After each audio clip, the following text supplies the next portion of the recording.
Friends, welcome to my channel education point. आज हम English pedagogy से रिलेटेड मोस्ट आईएमपी क्वेश्चंस देखेंगे। ये क्वेश्चंस आपके एग्जाम पॉइंट ऑफ व्यू से काफ़ी इंपॉर्टेंट हैं, तो ये वीडियो को बिना स्किप किए देखिएगा ज़रूर, जिससे कि आपको डिटेल में समझ में आए। आज हम इंग्लिश पेडागोजी के टॉपिक इवोल्यूशन यानी कि मूल्यांकन के आईएमपी क्वेश्चंस को बहुत ही अच्छे तरीके से डिस्कस करते हुए देखेंगे। तो चलिए शुरू करते हैं। क्वेश्चन फर्स्ट,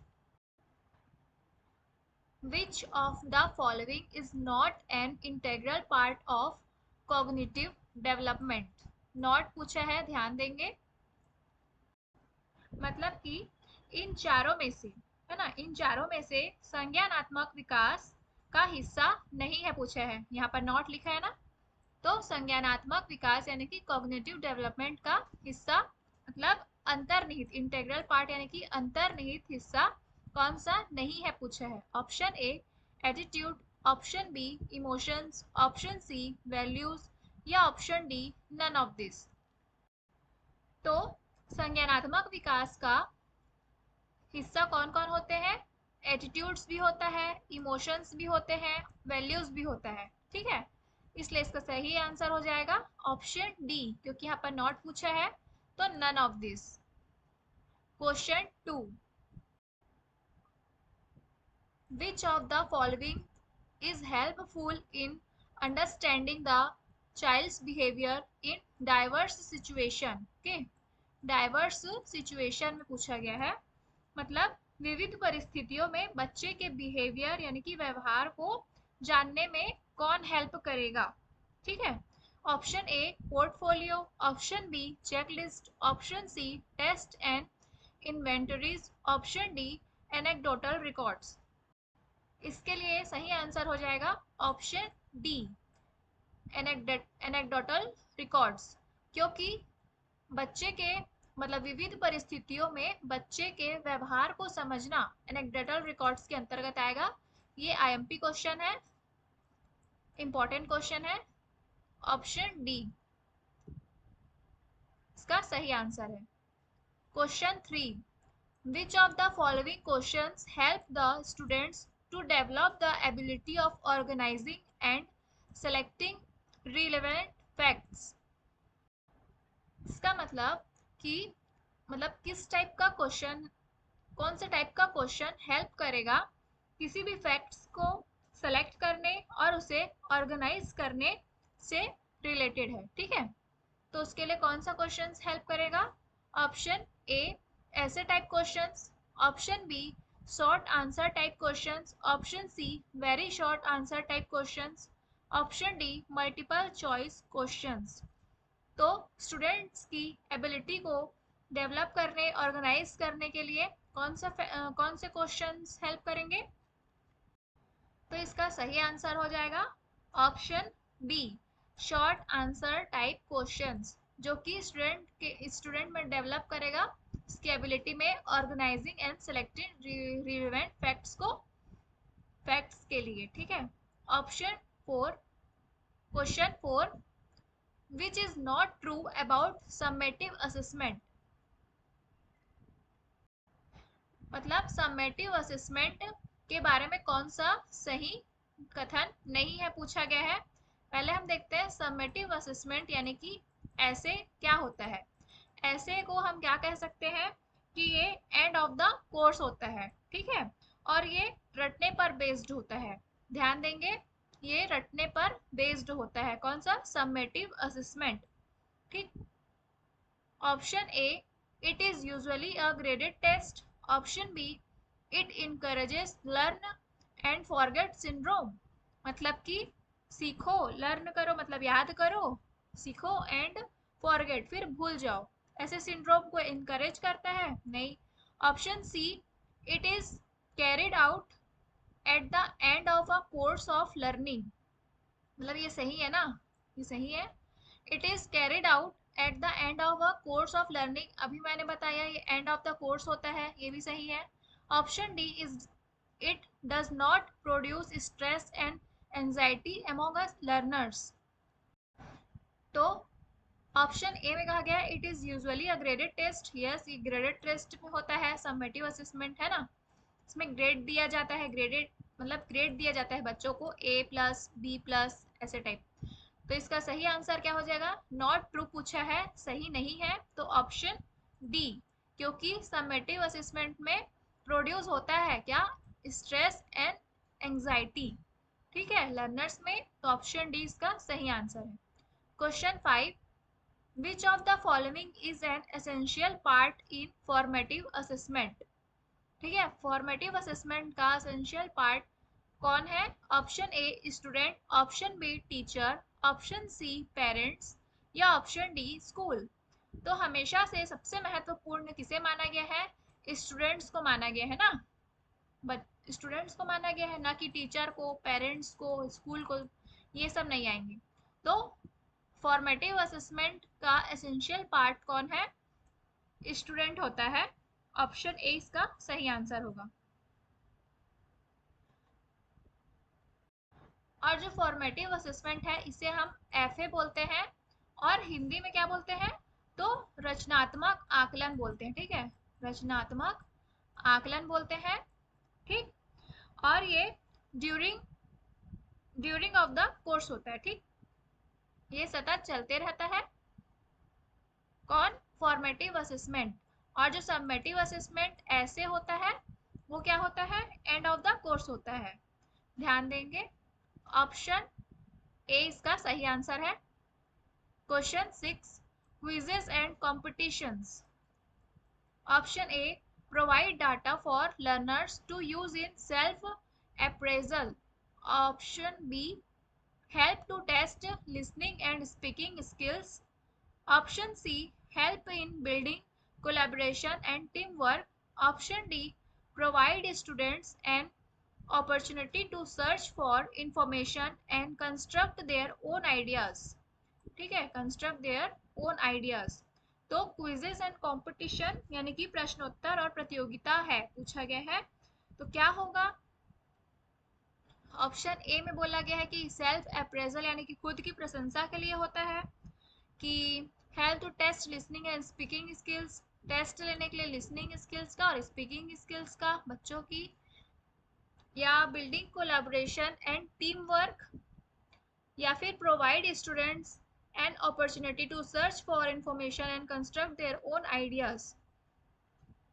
तो जो प्रश्नोत्तर और प्रतियोगिताएं होती है हमारे स्कूल्स में, है ना, वो किस लिए होती है? तो help in building collaboration and team work, ठीक है, टीम वर्क के लिए होती है। तो ऑप्शन सी इसका सही आंसर होगा। Question 7, which of the following is not an advantage of diagnostic testing? Not advantage पूछा है ना, मतलब डायग्नोस्टिक टेस्टिंग का लाभ नहीं है, कौन सा? Option A it helps in locating specific weakness in an area of linguistic skills, है ना, तो ये बात तो सही है, जो डायग्नोस्टिक टेस्टिंग होता है वो स्पेसिफिक वीकनेस का पता लगाता है ना।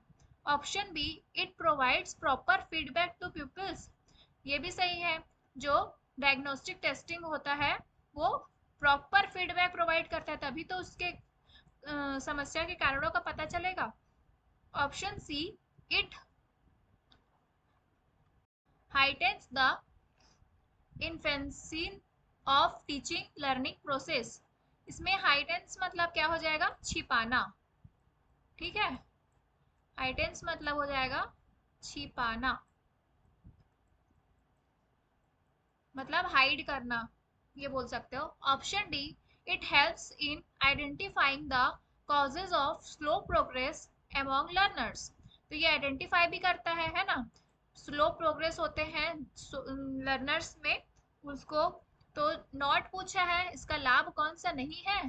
तो ऑप्शन सी इसका सही आंसर होगा, ठीक है, क्योंकि डायग्नोस्टिक टेस्टिंग जो होता है वो किसी भी समस्या को, है ना, टीचिंग लर्निंग प्रोसेस की छिपाता नहीं है, ठीक है, ऑप्शन सी इसका सही आंसर है। Question 8, which type of questions will be most suitable in diagnostic testing? तो डायग्नोस्टिक टेस्टिंग का मतलब क्या होता है?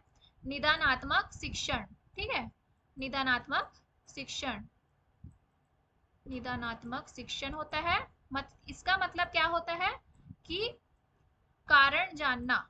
ठीक है, इसका मतलब होता है कारण को जानना। तो option A long answer type, option B short answer type, option C objective type, option D all of this. तो कौन किस टाइप का क्वेश्चंस हम करेंगे डायग्नोस्टिक टेस्टिंग में? और मोस्ट सुटेबल पूछा है ना, ध्यान देंगे। वैसे तो ये सभी प्रकार का कर सकते हैं, लेकिन मोस्ट सुटेबल पूछा है, इसलिए कोई एक ऑप्शन सही होगा। तो इसका सही आंसर होगा ऑप्शन सी। ठीक है, क्योंकि जब हम डायग्नोस्टिक टेस्टिंग करते हैं तो वो विश्वसनीय और वैध होना चाहिए। ठीक है, मतलब हम जैसे हमसे कोई क्वेश्चन पूछा, उसका हम लंबा चौड़ा घुमा घुमा के आंसर देंगे, है ना? तो क्या हम उस जो क्वेश्चन पूछा गया है उसका उस टॉपिक पे आ सकेंगे क्या? हम तो बहुत सारी चीजें बता देंगे, लेकिन जो मेन कारण है उसको जानना भी जरूरी है। इसलिए जितना पूछा गया है उसका क्वेश्चन देना ज्यादा इम्पोर्टेंट होता है ना। तो इस ऑब्जेक्टिव टाइप इसके लिए सबसे बेटर होगा। जैसे जो डायग्नोस्टिक टेस्टिंग कर रहा है उसने जो क्वेश्चन किया है सिर्फ आप उसी का आंसर दीजिए। आप घुमा घुमा के आंसर देंगे तो वो आपके कारणों का पता नहीं लगा पाएगा। ठीक है, तो इसका सही आंसर हो जाएगा option C, objective type questions. Question 9, which of the following is the aim of remedial teaching? ठीक है, मतलब उपचारात्मक शिक्षण करने का उद्देश्य क्या है? रेमेडियल टीचिंग का मतलब होता है उपचारात्मक शिक्षण। तो उसका एम पूछा गया है।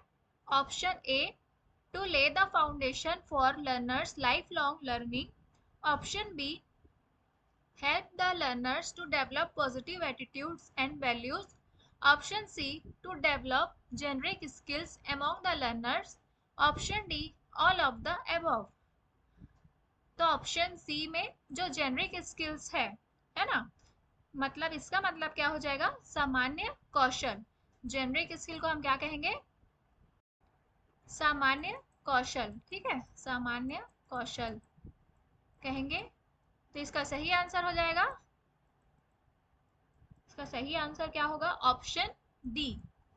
रेमेडियल टीचिंग का उद्देश्य क्या होता है? ये तीनों ही होता है। ठीक है, foundations of learners life long learning, help the learners to develop positive attitudes, ठीक है, develop generic skills among the learners.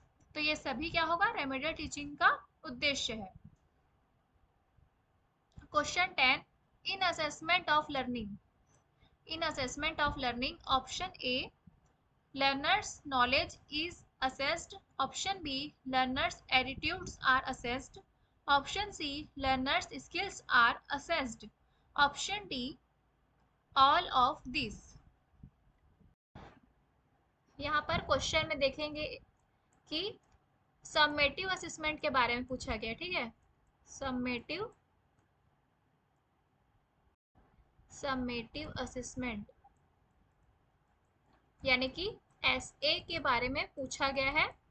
ठीक है, एसए क्या है? यानी कि अधिगम का आकलन।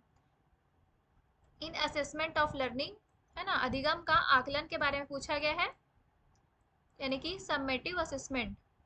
तो ऑप्शन ए में बोला है बच्चों के ज्ञान का आकलन, ऑप्शन बी बच्चों के अभिवृत्ति का आकलन, ऑप्शन सी बच्चों के कौशलों का आकलन। तो समेटिव असेसमेंट में, है ना, अधिगम का आकलन को हम क्या कहते हैं? ऐसे कहते हैं ना, समेटिव असेसमेंट कहते हैं। तो अधिगम का आकलन में क्या होगा? तो ये तीनों ही होते हैं, अधिगम के आकलन में ये तीनों ही किया जाता है। तो option D all of this इसका सही आंसर है। Question 11, which of the following is incorrect in the context of evolution? मतलब मूल्यांकन के संदर्भ में ना, कॉन्टेक्स्ट मतलब होता है संदर्भ। तो मूल्यांकन के संदर्भ में कौन सा कथन गलत है पूछा है। Option A it refers to the process of comparing the result of instructions और टेस्ट बीन अचीव्ड, मतलब कि इस प्रक्रिया को रिफर करता है जो इंस्ट्रक्शंस है ना, इंस्ट्रक्शन रिजल्ट को कंपेयर करना कि उस चीज को बच्चे ने प्राप्त किया है कि नहीं। ऑप्शन बी, जिस उद्देश्य को लेकर हम पढ़ा रहे हैं, है ना, it refers to the extent to which the objectives have a purpose been achieved. ठीक है, तो जिस उद्देश्य को लेकर हम पढ़ा रहे हैं उसे प्राप्त किया है कि नहीं बच्चे ने। Option C, both evolution and measurement mean the same. Measurement और इवोल्यूशन दोनों ही क्या है, मतलब दोनों का मीनिंग दोनों ही क्या है, सेम है, ये बोला है। मतलब ये कथन सही है कि option D, it requires collecting of evidence regarding the growth और प्रोग्रेस ऑफ द स्टूडेंट्स, कि ये कथन सही है। तो इनकरेक्ट पूछा है, ध्यान देंगे कौन सा गलत कथन है। तो ए सही है, बी भी सही है और डी भी सही है इवोल्यूशन के संदर्भ से। लेकिन ऑप्शन सी जो बोला है, both evolution and measurement mean the same, तो ये ऐसा नहीं होता है, क्योंकि जो इवोल्यूशन होता है ना, ध्यान देंगे, जो इवोल्यूशन होता है वो क्या होता है, वो होता है क्वांटिटिव। ठीक है, क्वांटिटिव और क्वालिटेटिव दोनों होता है, क्वांटिटिव और क्वालिटेटिव दोनों होता है। लेकिन जो मेजरमेंट होता है ना, जो मेजरमेंट होता है वो केवल क्वांटिटिव होता है। ठीक है, हम किसी चीज को मेजर करते हैं ना, तो वो केवल क्वांटिटिव होता है। ठीक, तो ये दोनों बातें सेम है कहा गया है, तो इसलिए यहाँ पर ये कथन गलत हो जाएगा। ऑप्शन सी इसका सही आंसर है। Question 12, which statement is correct in context of evolution। मतलब मूल्यांकन के लिए कौन सा, मूल्यांकन के संदर्भ में कौन सा स्टेटमेंट करेक्ट है ये पूछा गया है। Option A, evolution is not a must to assess a learner performance. Option B, evolution creates fear in the mind of learners. मतलब जो मूल्यांकन होता है वो फियर क्रिएट करता है लर्नर्स के माइंड में। Option C, evolution forms an integral part of the whole learning process. ये तो सही होगा, है ना, ये डेफिनेशन ही है उसका। Option D, effectiveness of teaching can not be measured through evolution. मतलब कि इफेक्टिवनेस यानी कि प्रभावशाली, मतलब प्रभावकारी जो शिक्षण होता है हो रहा है कि नहीं, इसका मेजर करना थ्रू इवोल्यूशन, मतलब इसका मेजर नहीं कर सकते किसके द्वारा, इवोल्यूशन के द्वारा। क्या ये कथन सही है? तो करेक्ट कथन बताना है ना। तो ऑप्शन ए ये तो गलत हो जाएगा। ऑप्शन बी, डर भी पैदा नहीं करता है, ये भी गलत हो जाएगा। Option D, can not be measure through evolution, तो मेजर कर सकते हैं हम, ये भी गलत हो जाएगा। ऑप्शन सी इसका सही आंसर है, evolution forms an integral part of the whole learning process, है ना। मतलब कि जो मूल्यांकन होता है, मूल्यांकन शिक्षण शिक्षण अधिगम प्रक्रिया का अभिन्न अंग होता है ना, जो मूल्यांकन होता है। ऑप्शन सी इसका सही आंसर है। Question 13, according to the new pattern of education, evolution is an process। मतलब अकॉर्डिंग टू न्यू पैटर्न, है ना, एजुकेशन है वो इवोल्यूशन, मतलब एजुकेशन में इवोल्यूशन जो है वो बाइपोलर है, ट्राइपोलर है, यूनिपोलर है या ऑटोमेटिक है। तो जो इवोल्यूशन होता है वो क्या होता है, इवोल्यूशन जो होता है वो होता है ट्राइपोलर। ठीक है, आईएमपी क्वेश्चन है, ध्यान देंगे, ये आईएमपी क्वेश्चन है। इवोल्यूशन जो होता है वो ट्राइपोलर होता है, त्रिध्रुवीय होता है। ठीक है, इसमें कौन कौन होते हैं, तो इसमें होते हैं, स्टूडेंट होता है, ठीक है, स्टूडेंट्स होते हैं, टीचर होता है और करिकुलम होता है, पाठ्यक्रम। ठीक है,